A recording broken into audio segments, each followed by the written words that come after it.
everyone, and welcome to Natalie Saves the World, one podcast at a time. Today, I have Dr. Bruce Chalmer and Judy Alexander here with me. They are co-hosts of the Couples Therapy in 7 Words podcast and both published authors. I'm really excited to have both of them here with me. Bruce brings over 30 years in practice to working with couples primarily and individuals trying to navigate love, trust, and emotional healing. And Judy Alexander is an educator, spiritual leader, and former education director at her synagogue. Judy offers grounded, thoughtful, and often humorous perspectives on relationships, drawing from both professional and personal experience. And Judy is also a recently published author of her new book, The Blue Tent, Erotic Tales from the Bible. So really excited to have you both here with me. Is there anything else you want to add? I think you covered Not it. at the moment, but Okay, Let's see what perfect. comes up. Okay, awesome. So first of all, I really would love to talk about, Bruce, your recent book, Betrayal and Forgiveness. I'd love to hear what inspired your book and why do you think this topic is so important today? Yeah. Well, I suppose in short, what inspired the book is that so many of the couples I work with are dealing with some kind of betrayal. I once did kind of a seat of the pants guess. It was about close to half of the couples that I see in their first session are dealing specifically with infidelity. And then there's other Right. kinds of betrayals as well. So I see it a lot. And I think what really got me to write the book, aside from the fact that I like writing books, I have a couple other books out before that one, what Right. got me to write it was how inspiring it is. I find that's one of the most inspiring parts of my job is working with folks who are dealing with really hard, painful stuff and find ways of getting through it. And often find ways of getting through it. And this is the part I find super inspiring.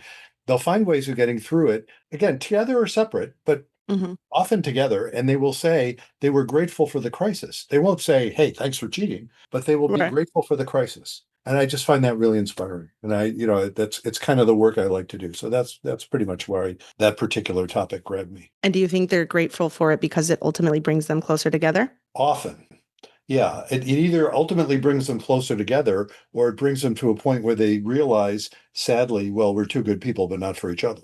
And that sometimes happens too. But either of Right. those outcomes I would consider success. It's not for me to judge what, the couple has to judge, each of them has to judge what's success and what isn't. But often, either way, I've had people say, wow, we didn't realize it, but we were headed for some kind of crisis, and here it is. And on from the other side when they've worked through it, and it's hard and painful work often. But Right. when they get to the other side, they will often, they'll be grateful just for the growth. And For and sure. I think most of us can relate to that. If you've lived Yeah. long enough, and everybody, all three of us in this conversation have lived long enough to have experienced having our hearts broken or being betrayed some way or other, and that sense of that's how you grow. It's the hard stuff that makes you grow. life lessons. Yeah, absolutely. And hopefully you can learn from it and move on. Yeah, Yeah. exactly. Yeah. Totally. And some Yeah. people have a hard time moving on. So I think that's another thing that your book is really good about helping, talking about that and how people can go from such a horrible betrayal and how to get through it. Mhm. Yeah, it's true. Some of the folks I talk about in the book actually were hanging on to the pain for decades at times and helping them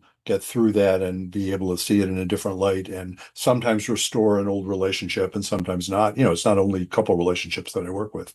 Again, whether or not they can restore the relationship, they can feel a sense of healing. Yes, indeed, that is part of what I wrote about as well. Yeah, definitely. I can say personally, I'm still going through a heartbreak. I was with my ex for 7 years. There was no betrayal in terms of cheating, but we ultimately decided to end the relationship. Basically, just we wanted different things in life. He wanted to live in Israel his whole life and never ever leave. And I'm very open-minded and wanted to kind of be more of like a free bird, try different places. I don't want to feel like confined or trapped to one place. And we've been apart now for a little bit over a year. And for me, still personally, it's very hard to let go, to fully Mhm. release it. And I don't know why that is. Like I'm clinging to some tiny sliver of hope that maybe it'll somehow still work out instead of just moving forward and moving on. Is that something that you find common? Like, do a lot of couples cling to that hope of just, oh my gosh, maybe there's still a chance at fixing it, Oh, even yeah. if they ultimately shouldn't be together? Sure. I mean, couples may, or more likely, one of the couple does, and the Right. other couple isn't. And yeah, and you know why you feel that way because you're not crazy. You know, Yeah. which is to say that is a normal way our brains aren't that simple. Our minds aren't that simple. You can Right. know something. It's not that different from when someone dies. When you're in grief, when someone dying, part of you knows it. Right. Part of you knows it right away. Part of you takes a long time to know it. And there's part of our minds that have no concept of time. So that part of our minds want to say, when you say part of you is still clinging on, there's a part of all of us that wants to say, I want it not to have happened. I want to go back and make it not happen. Yeah. Again, that's not practical, but Right. it's very normal part of the way our brains work is that, yeah, it takes a while for all the parts of us to get the word, and that can be measured in years sometimes. Yeah. Definitely. But I think also kind of, as you both mentioned, the pain is kind of like a huge motivator. Hmm. Like when we go through, when the rug is ripped out from under us, so to speak, and we're forced to change or forced to do something different, um, it's a huge motivator, way more so than like being in our comfort zone is. And Yeah. same with betrayal. Like once you go through that, as you said, it can ultimately either bring you closer or show you what you were kind of avoiding, which is that maybe you weren't compatible that whole time. Hmm. I wanted to ask a few more questions about betrayal specifically. Are there any certain betrayals that couples simply can't come back from, in your opinion? I wouldn't. That's a great question. It actually, this may be an odd segue. I'll get to in just a second. I'm thinking about our Germany trip, oddly enough, of all things. Well, we'll get to that. There's a little teaser. We'll get to that in a Okay. second. But that phenomenon of, when I think about what can people recover from and what not, it's Yeah. not so much the nature of the betrayal. It's all the circumstances around it. Now, having said that, I suppose there are Right. some betrayals. Well, yes, actually, I have met folks and where there was a level of violence that it's Mm, like, oh my God, I can't trust my physical safety with this person. That's something that people shouldn't get past, basically. But other than that, I've worked with couples where there's been repeated infidelities and yet they've managed to heal, where well, there's been just awful emotional, I guess I'd say abuse in various ways that couples sometimes can heal from and sometimes not. That's the interesting thing. And sometimes they can't heal from things that many other people might think are kind of trivial, but to them they weren't trivial. So right. it really it doesn't so much depend on the thing. Now the reason I suddenly had a thought about that, we actually did in our most recent podcast episode. Judy and I just came back a week or so, week and a half ago, whenever it was, from a trip to Germany. So, and I Well, titled the episode "Two Jewish Boomers Go to Germany and Talk About Forgiveness." haha, So love it. and where what we were visiting was Jewish heritage sites along the Main and Rhine rivers.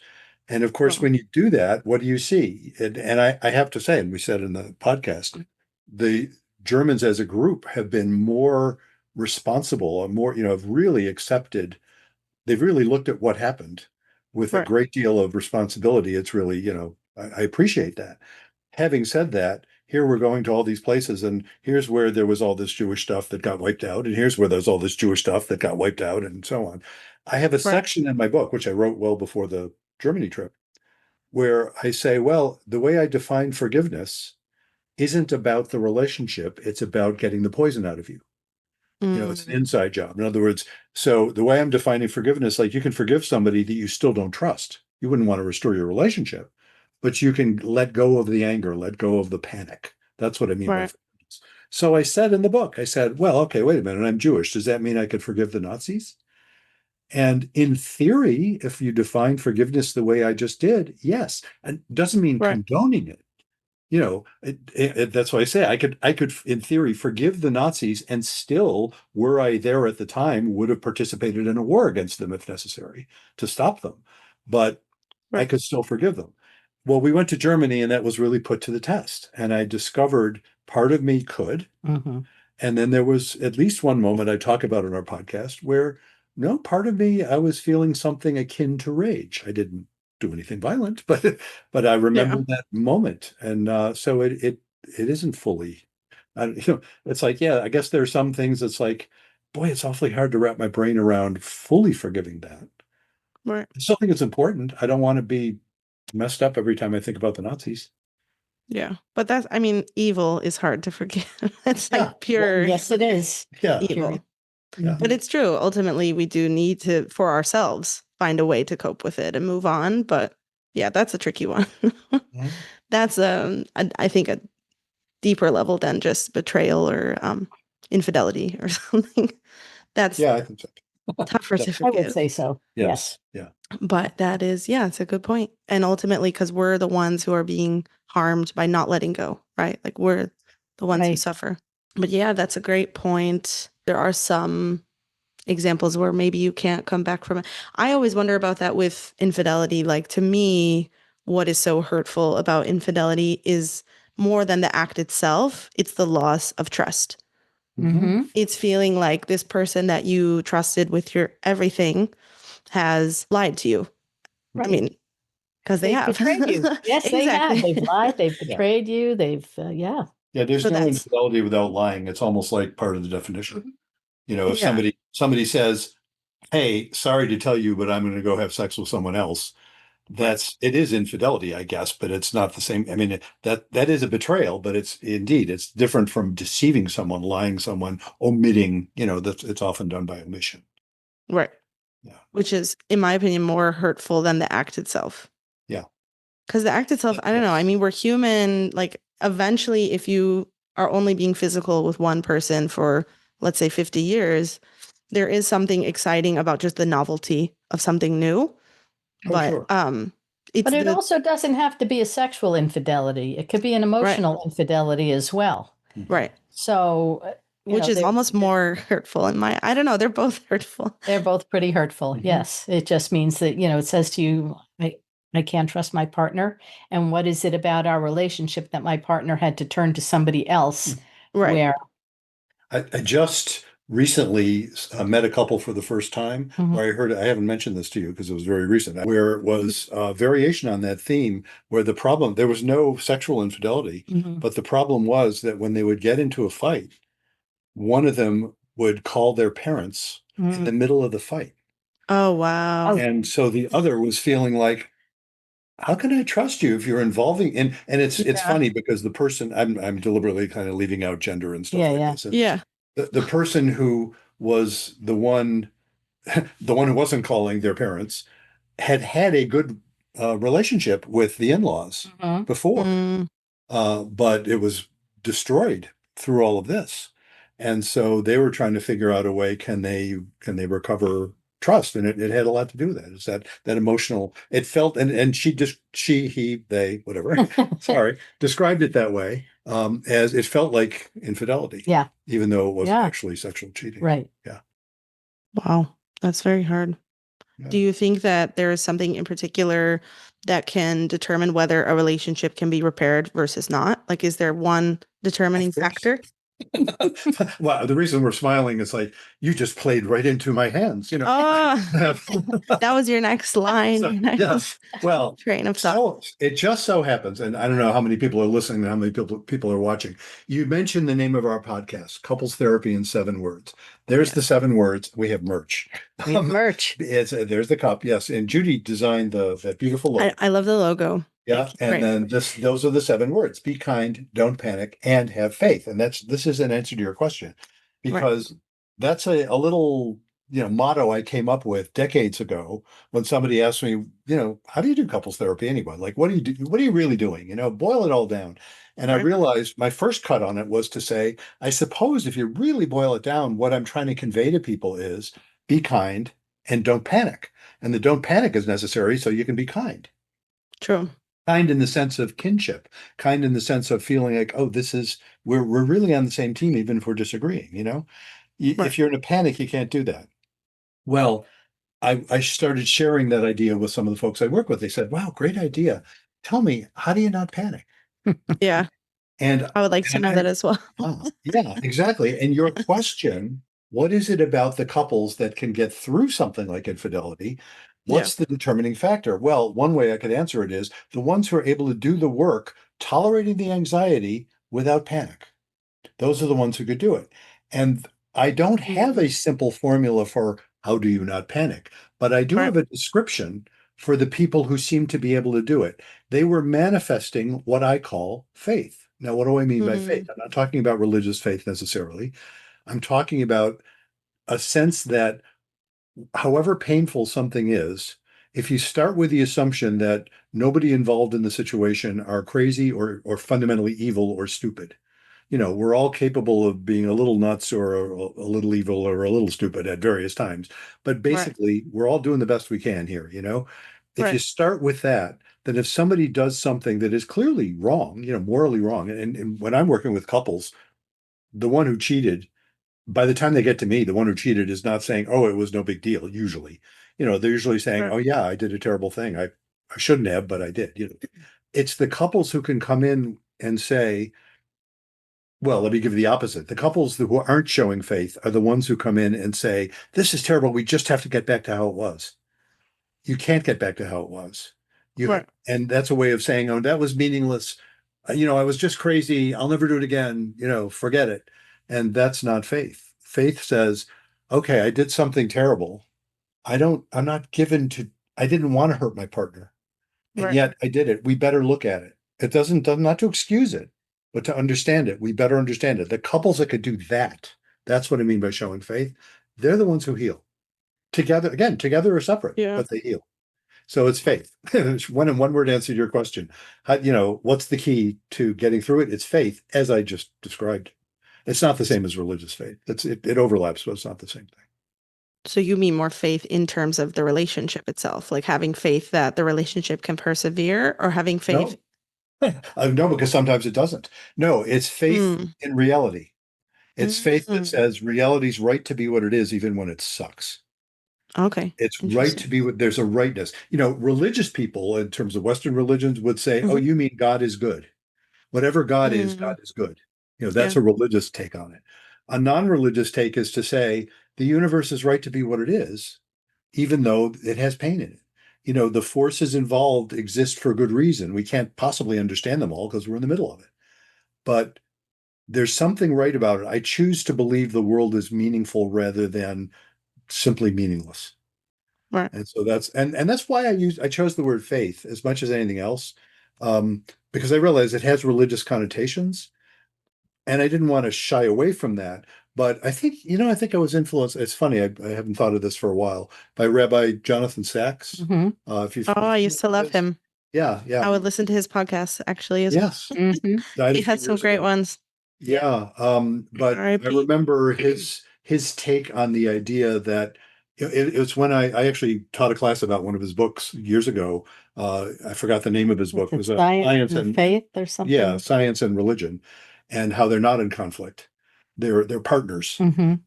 They deal with different questions. Science tells you what things are. Religion tells you what things mean. And it's that meaning question. You could be a scientist and think the world is meaningless, and you can be a scientist and think the world has meaning. And Right. I claim, and this isn't exactly, I don't think this is the way Sachs said it exactly, but I claim that is something you can choose to do. And it actually requires a choice. There's no way to prove that faith is correct because Mm. it's not an assertion of what the facts are. Science tells you what the facts are, that you can test. You can test hypotheses about what the facts are, and science is about coming up with the best explanation. But Right. faith is all about saying, okay, but it's right to be that way. It's a value judgment. You can look at the world and say it's just full of terrible things, and you can look at the world Yeah. and say it is full of terrible things, but it's also full of wonderful things. And I'm saying, yeah, if you look at it from a faith-based perspective, as I'm describing it, the world is basically right to be what it is, even though it's really hard sometimes. Hmm. Us mere humans. Hmm. Yes, it is. And it's all happening as it should, essentially, is what you're saying. It's all happening as it has to, and it's right that it Mm. has to. That's a slight spin. Why I put a slight spin? I'm avoiding everything happens for a reason, which is Okay. sort of what I'm saying. But when that phrase gets used, it tends to say, there's an element in there of, so don't feel so bad. And I'm saying, no, go ahead and feel bad. Yeah, right. I don't own this. I don't have to own this, Right. or yeah, Yeah. whatever it is. Yeah, it tends not to be very comforting to people when people say Hmm. that. Yeah. So I actually study Kabbalah, like I take lessons at the Kabbalah Center. And one of the principles they talk about is that everything's happening for you, not to you. And Mhm. that's really helped me as well in the breakup. Just the fact that because we can't see it always in the moment, right? It feels like, why me? Why did this happen to me? This is so unfair. This is so hard. But ultimately, it's all happening for you, whether that's for you to come together in the end, or for you to not come together, and for you to work on yourself, or to learn a lesson, or ultimately there's always some reason that it happened, right? And see that I think that fits nicely, at least I'm making it fit nicely with that concept because that's a Yeah. choice. You can Right. choose to say everything happens for you as opposed to you. And Hmm. when you choose that, it changes how you experience the world. And Right. that's a very similar concept. Or you could choose just to be a victim and Yeah. say it's Mm-hmm. not fair. Right. Yes, exactly. Another choice. So, my next question was going again off of the topic of betrayal. Is the act of betrayal itself the most painful part, or is it the meaning behind it? It's the Well, I meaning. think Yeah. it's implicit in the word betrayal is the meaning. Do you Right. know, it's all kinds of anybody can hurt us, but only someone with whom we have a relationship can betray us. And the Right. betrayal is based on the relationship. You Right. know, if a friend of mine says, I cheated on my wife, I can say, gee, that diminishes my respect for you, but it's not a betrayal of me. Yeah. If Right. God forbid I cheated on you, that would be a betrayal of you based on our relationship. So it's always based on the relationship, and different relationships offer different opportunities for betrayal. That sounds like what a nice way of Right. saying it. There's all kinds of opportunities to betray somebody depending on the relationship. So it's sort But of if it's implicit in the meaning. Yeah. But if it's your romantic partner who, you have so much trust in this person and they're your world, your everything, I think it is especially hurtful when it's coming from your romantic partner who Oh, you have a sure. very different relationship with, even than like a parent or a child or a close friend, Mhm. Mm-hmm. Yeah. especially hurtful. Yeah. I've never had to, for now, fingers crossed. I've never experienced infidelity type of betrayal, and I just Very imagine it cool. would be, yeah. I'm very fortunate to be able to say that. But Yeah. I don't know how personally I would handle it. I think it's very, for me, I could see it as being very difficult to ever trust them again, Yeah. essentially. You know, Natalie, it's so interesting because the folks that I work with, so often, this is almost more often than not, in the first session, when they're describing infidelity, the person who is cheated on will very often say, you know, if you had asked me 6 months ago if I would stay with my partner if I found out they cheated on me, I Yeah. never would have. And there they are in an office trying to save the relationship. So Wow. you never know. It Yeah. really is fascinating. Yeah. No, it's tricky because we all make mistakes, right? We're all human, we're all flawed. We all can have, judgment errors. But to do something when you know how hurtful it is for this person that you care about so much is a serious, serious, flaw in judgment. Sure. So on the one hand, it could be forgiven, but on the other hand, yeah, I don't know. It's tricky. If it was me, I don't know if I could move past it Mhm. Yeah. and trust them again. I hope you're never tested on that. Yeah, me too. But I guess what I'll say is if you are, you would find out then. And I Right. don't think there's any way to know until you're actually presented with it. Right. Right. This is an interesting question. I've heard differing opinions on this, but is there any research or correlation between men and women in terms of who is more often to cheat? The research I've seen is really it's not real rigorous.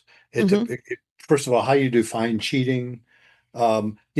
The numbers I've seen, it seems like it's more men than women, but if we're talking about heterosexual relationships, then who are they cheating with? I guess Yeah. you could say, well, a lot of more men are cheating with fewer women, or more married men are cheating than married women. I think that's probably true. More Yeah. married men cheat, but one of the great advances in since feminism is that women are catching up There you in so many ways, including on Right. cheating on their partners. So no, it isn't. It's certainly not overwhelming either way. I Interesting. see plenty of both. And have you seen any increase in what might be considered cheating with all of these online sources now? So things like OnlyFans or porn or Yeah. AI Well, girlfriends. well, that's what you're describing. What I've seen is new forms of cheating. Yeah. Right. So it didn't used to be possible to do a lot of stuff you can do now. Right. So some of that stuff has emerged. And it is interesting sometimes. Porn is a great example of that. And then Yeah. with all of the it used to be porn was, looking at a magazine or something. And Hmm. there would be people, almost always women, who would feel like that's cheating. And almost always men would say, no, it's not cheating. And then they have to figure that out. Now Right. with the internet, there's so many variations of, well, there's basically the same as porn, except maybe it's a video or something, where there's no actual human relationship involved. Then there are these things, like you said, OnlyFans or whatever the other ones, all these different Yeah. sites you can go and actually interact with someone. It's And that wild. Yeah. I don't know, that to me, that feels like another notch toward more cheating. Mhm. And then there's the ones, I mean, there's so many different variations. Yeah, the AI ones. Oh my God. That, Yeah. that's It's and crazy. that's scary. That is It scary. is. Yeah. And we were talking about that not long ago. That the notion of having an AI relationship. Well, you remember the movie Her, Right. which Yeah. came out. Yeah, and that was quite a while ago now. I I know. want to say it Maybe was like 10 years ago. 10, I think it Yeah. was around 2014, 2015. Yeah. Yeah. And but that's now happening. Reality. Yeah. The weird thing is, yeah, of course, and of course, I'm a therapist. There are lots of AA therapists now too, and Oh, they're wow. always Yeah. understanding, and they never bother you, and they never, they challenge you very gently. That's lovely, but I was saying, no, we weren't talking about this. I know I was talking. Somebody was interviewing me who's developing an app that he wants Hmm. to be useful for both clients and therapists, and that part of it is the idea of the AI being trained on the therapists, listening in on the therapist enough so that it could give answers the way the therapist would. And Wow. I said, a problem with that is that in doing therapy with people, it's actually, I think, an important part of the therapy that people see me not at my best, Yeah. because that's true in any relationship. It's like the Agreed. trouble with AI is it's always at its best, whatever It's always best. perfect. It's always perfect. Yeah. And so, you know, Well, would you want a perfect therapist? would you want a perfect husband? Lord knows We you don't have have one. one. Oh, no, you don't. I have a perfect wife, but she does not have a perfect. Haha. And no, I mean that's would you want somebody who's like completely, Robotic. yeah, well, Just a even if robot. it's cleverly robotic, to Yeah. seem human, but never is a little off, never is having a bad day, never is, yeah, I mean that's Mhm. just, that would drive me nuts. I don't know. Yeah. Me too. I feel the same as you, Bruce, but it is very interesting now, the rise. We can talk about this as well, but like just the trends that I'm seeing with people my age and younger, where a lot of them are just opting out of human relationships because Mhm. especially these young men, because they have all these digital alternatives. They Mhm. have, like we said, the OnlyFans, the porn, AI, as opposed to a real human woman who's flawed. They're Yeah. choosing those easy, quick fix options that don't require any investment like a real Yeah. relationship does. And it's very sad. Yeah, it is. And I think that's an extension of something that was already happening before AI even, Yeah. because, and I'm old enough to remember, I'm 74. I was born in 1951. I go way back, and No. I, I go pretty far back. And what I'm remembering, I mean, don't have to remember that hard. When I was a young man or a teenager, when I was in high school, it Yeah. was still true. And this is going to sound even more old fashioned than our generation, right? Mhm. But it was still true that if a boy wanted to impress a girl, he had to seem like he had prospects. Again, Right. I don't even think we would Mm-hmm. have said that, but our parents might have. Uh-huh. And, Right. and of course, I'm a few years older than you, but we're in the same generation. Mhm. When you were in high school, would you consider a boy who seemed like he just wanted to sit around playing games all day? God, no. No. No. Why Right. wouldn't you? Because you want to know that he's going to be a good provider. Exactly. It was that, Mm-hmm. and part of that is, okay, part of that is unfortunate because women of your generation, and certainly old women of my mother's generation, had very few options for actually making a living without a man. Right. If you didn't have a man, you were likely to be poor unless you had a Stuck man. at home or Yeah, because the range of jobs available to women was really limited, and they were all badly paid. right. And I remember that from kindergarten. They would say, "What do you want to be when you grow up?" And all the boys were saying, yeah, I mean, silly things, cowboy or whatever, but also saying, whatever daddy does. And all the girls, they only had three options that I remember. Do you remember what they were? What were Secretary. the three?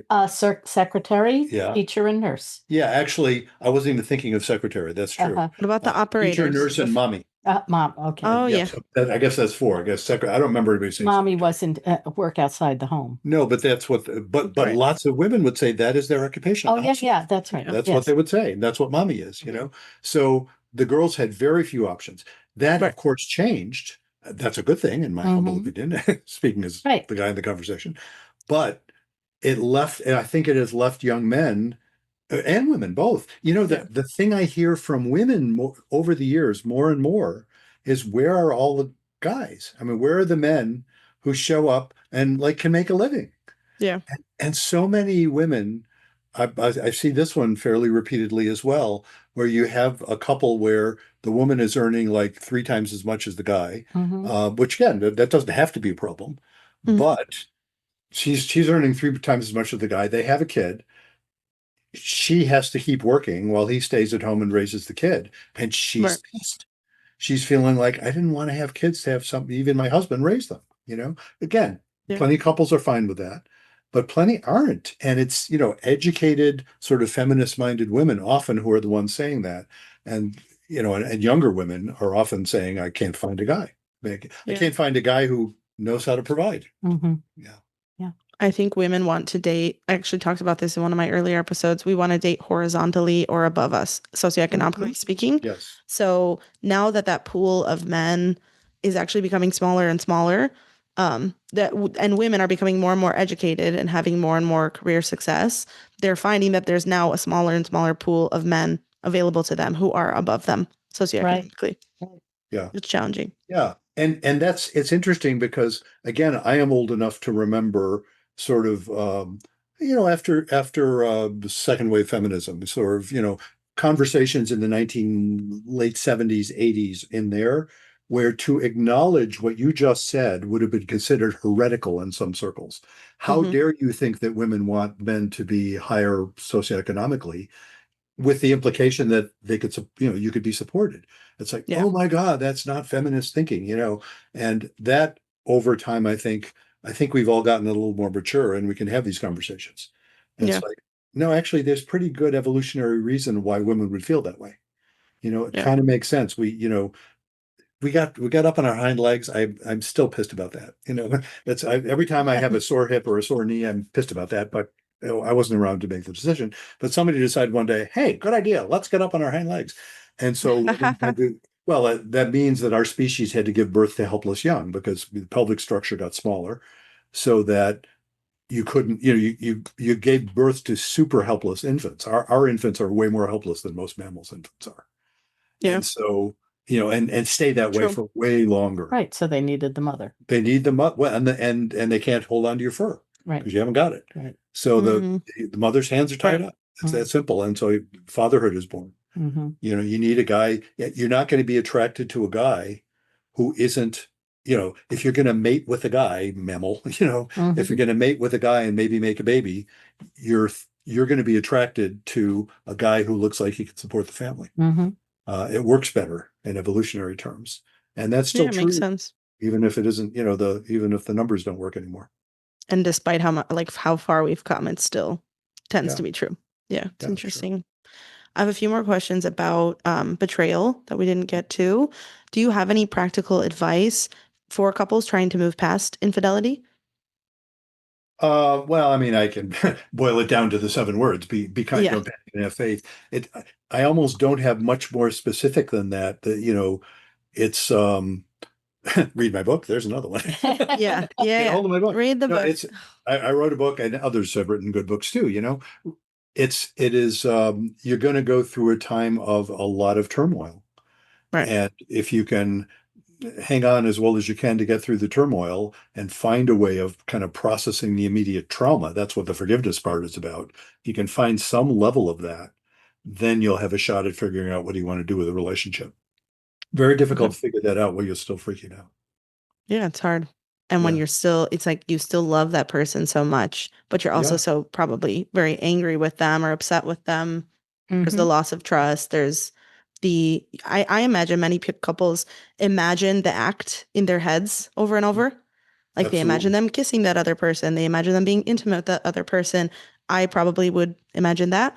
And that's got to be very, very difficult. Yes, Just it is. And it also, it wears away at you. It's like, what does that other person have that that I you don't don't have? Is have. she better than me? Is she better Right. looking? Is she a Yes. better kisser? Is she better in bed? Like, what does she have that Totally. I don't Yeah. have? That is a It really classic from women. undermines, yeah, it I- undermines your self-confidence and yeah. Totally. Yeah, it's really interesting. There are two reactions that couples will often have, Mhm. and it's sometimes both of these reactions at different times. One, exactly that. I hear that, and again, mostly from women, I hear that one. I think guys to some extent, but especially women do that.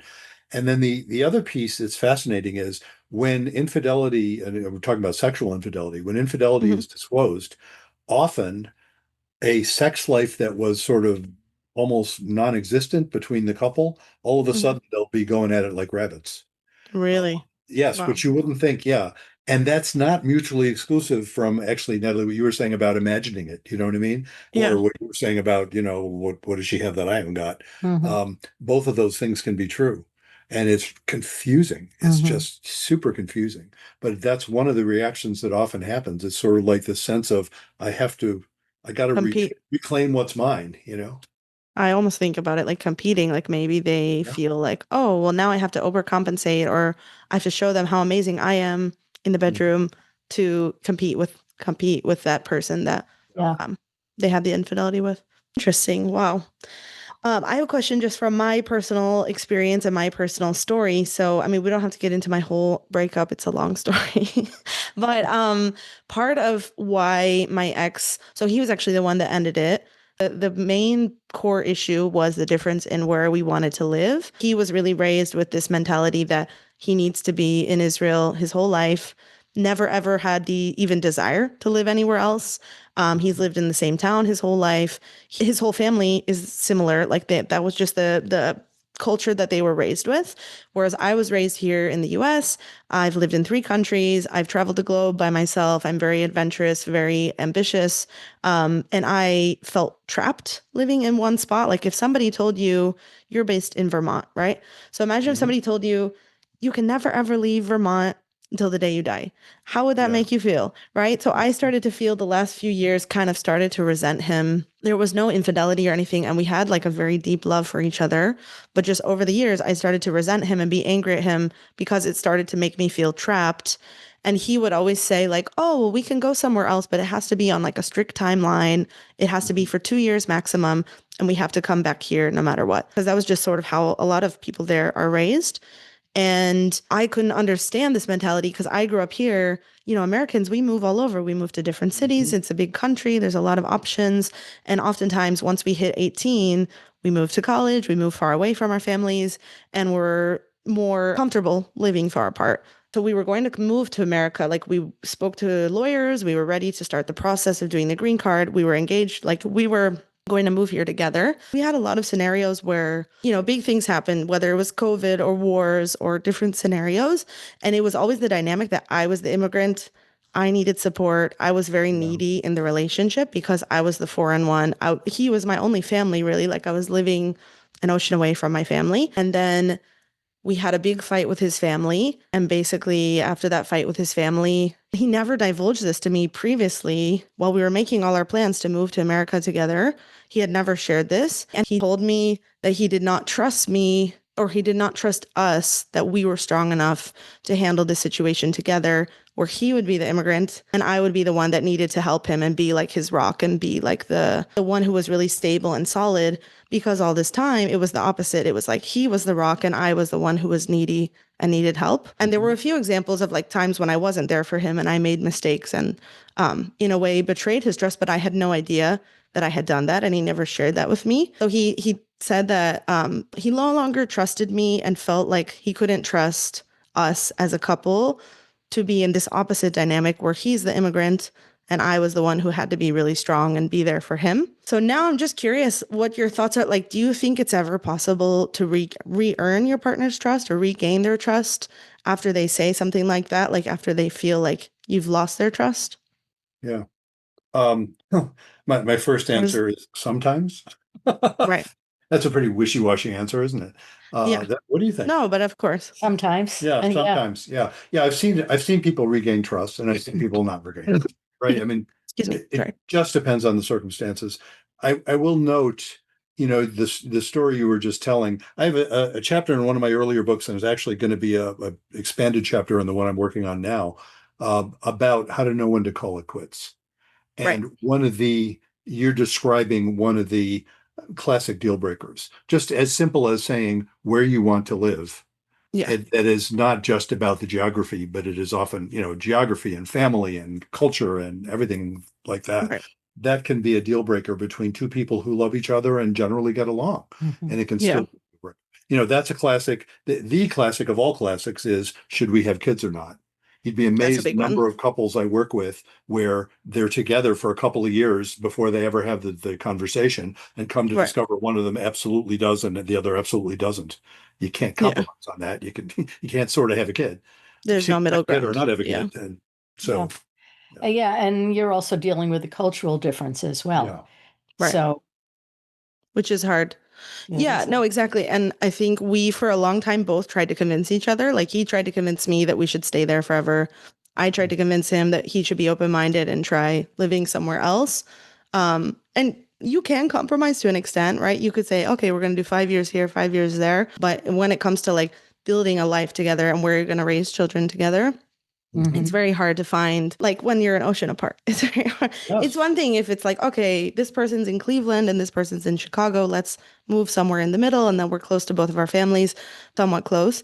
But when it's, an ocean, an Yeah. ocean An apart, it's ocean and kind of sea. I tough. mean, Yeah, the, yeah, the yeah. Atlantic and the 14-hour Mediterranean. flight. Yeah. Yeah. Yeah. So it's tricky. Yeah, and it's hard because we loved each other a lot. There was no betrayal. There was no, like I would say we were like 95% compatible. Yeah. But that Mhm. main 5% was just Right. where we The wanted deal to live. breaker.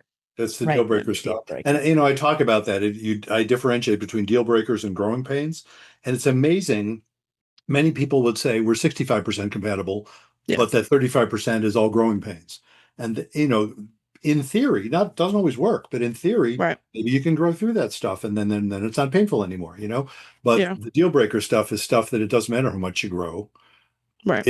It's like if you don't change your mind, and that's the interesting thing. Neither your view nor your ex's view are bad. They're just incompatible. They're Yeah. not evil. They're just incompatible. It's like you can't both insist that you live here and insist that you don't live here. Yeah. You Yeah. got to figure it out. No, exactly. And I mean, we had a great life there. It wasn't like I was so unhappy with our life. It was just I didn't like the principle of anyone telling me you can't move from this spot forever. That made me feel trapped. And he was the opposite. Like he really wanted to like put down his roots and stay in one spot. And that was really important That's to him. important to him. Right.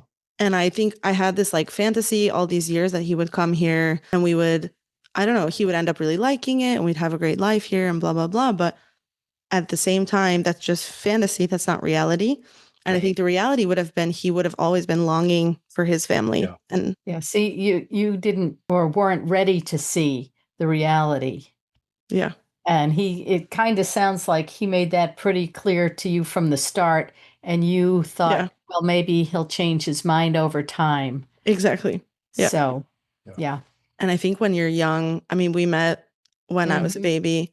When you're young and you've never had your heart broken, you're like, it's fine. Love conquers all. We'll work it out. You And it ignore.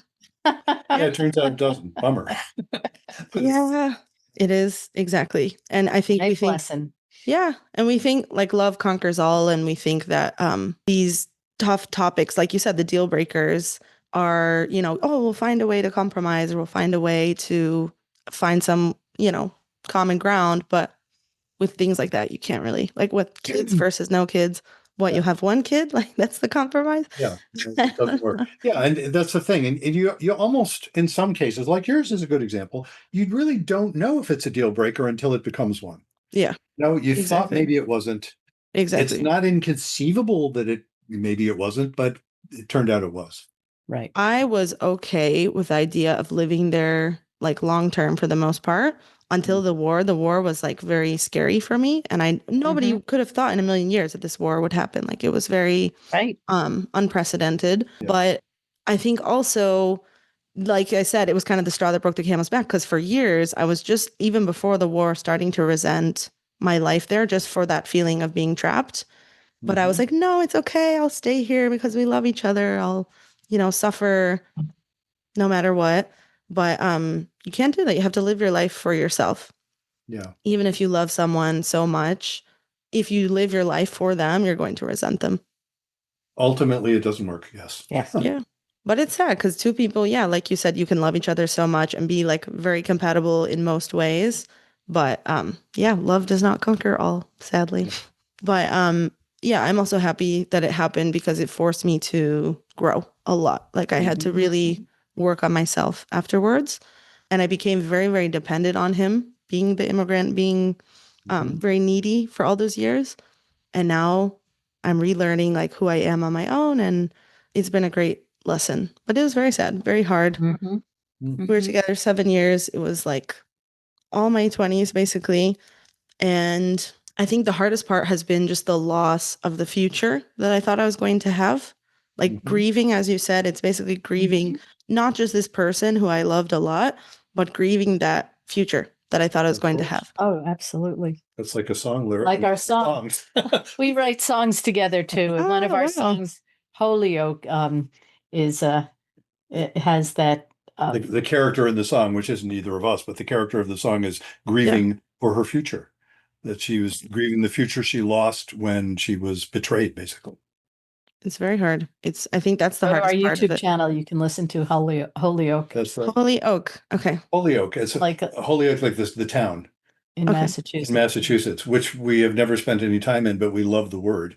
Yeah, So it's a great word. So we wrote a song. wrote a song based in Holyoke. So. Oh, awesome. But yeah, I think that's the hardest part with betrayal, breakups, heartbreak. It's just mourning the loss of the future.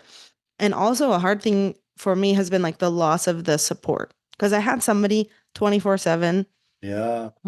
around helping me, supporting And me. you will find somebody else. Yeah. You know, it's hard to see that, but you know, when it's all a life lesson and there Totally. is somebody better out there for you, somebody more Yeah. suited to you. And Or it wouldn't have happened, I think.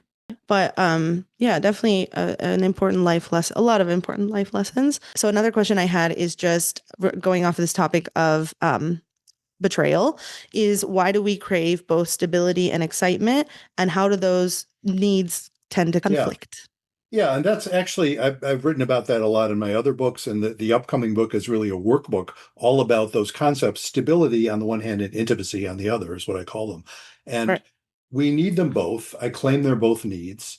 And the interesting thing, stability just means the anxiety level stays low. You know, you behave in ways that don't necessarily rock the boat too much. You know, that includes things like not being unfaithful.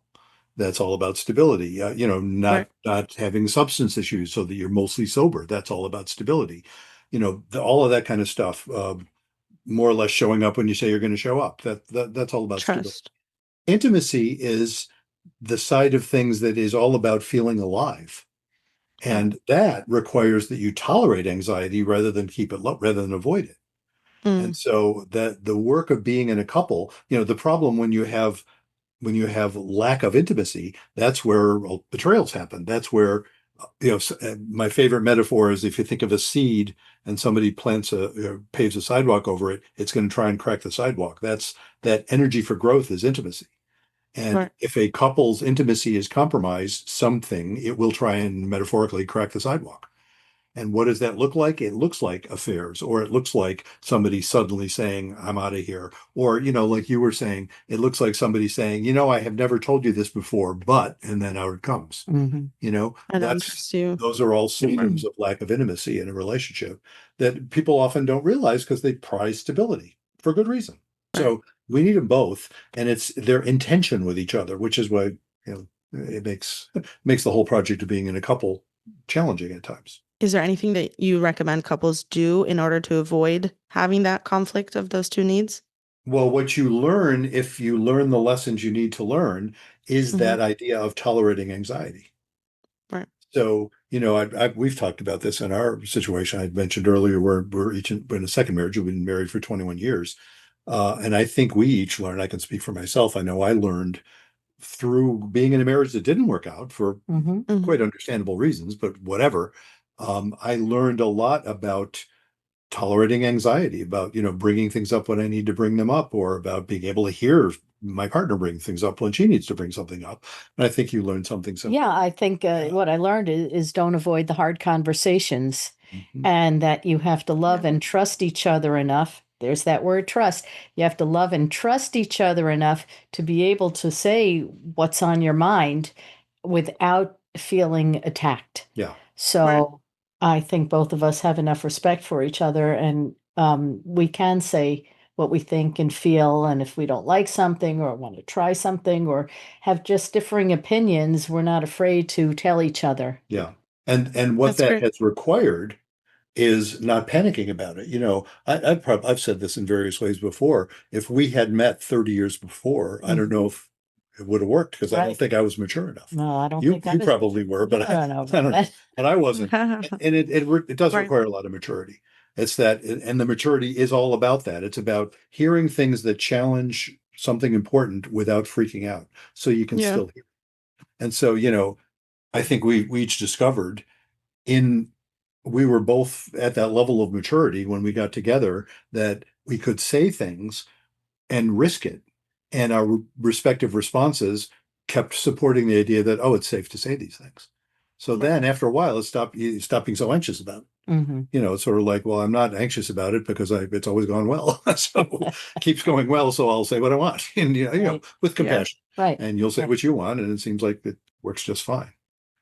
I think because, when you're in the kind of relationship where I was clinging to this person, you're afraid of their answer. You're afraid that you might get an answer you don't want and then it's going to end. Exactly. That's why you avoid the conversation. Whereas if you trust each other and you do, you're completely honest from the get-go.